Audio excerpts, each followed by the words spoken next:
अपनी भारतीयता को अंदर जाना चाहिए और समझना चाहिए कि हमारे देश में कितनी सुंदर व्यवस्था है।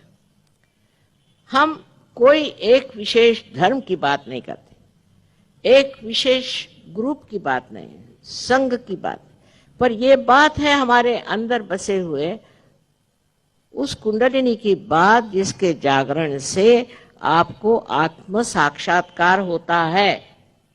और ये आत्म साक्षात्कार होने के बाद जो आपके आत्मा का प्रकाश है वो आपको पूरी तरह से संभालता।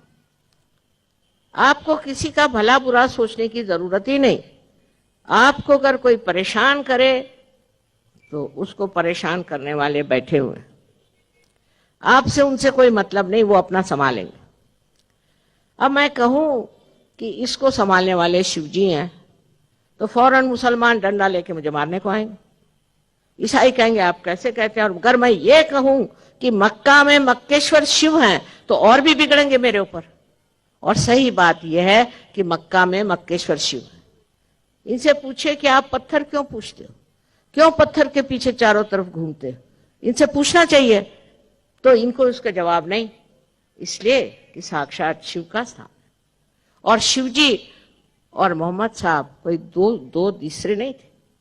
मोहम्मद साहब भी आदि गुरुओं के एक अवतरण थे। यह हम कह सकते हैं कि वो उसके अवतरण थे, आप चाहे माने या न माने। उसका जो पूरी तरह से अगर जानना हो तो जब आपको आत्म साक्षात्कार होता है तो आप देखिए आपके उंगलियों में आपको पता होता है कि किसके कौन से चक्र पकड़े। उंगलियों में कोई मशीन नहीं चाहिए, कुछ नहीं। और मोहम्मद साहब ने कहा है कि जब क़यामा आएगा, माने जब आपके ऊपर आशीर्वाद आएगा और आपका परिवर्तन होगा, जब क़यामा आएगा तब आपके हाथ बोलेंगे और आपके खिलाफ शहादत देंगे। लेकिन अगर मुसलमान दूसरे रास्ते चले गए और हिंदू अगर तीसरे रास्ते चले गए और बाकी ईसाई चौथे रास्ते चले गए, उसको ये लोग क्या करें। इन्होंने तो आध्यात्म की ही बात की थी और इसी क़यामा की बात की थी, इसी परिवर्तन की बात की थी। और हिंदू धर्म में तो हरेक ने कहा था कि ऐसा समय आने वाला।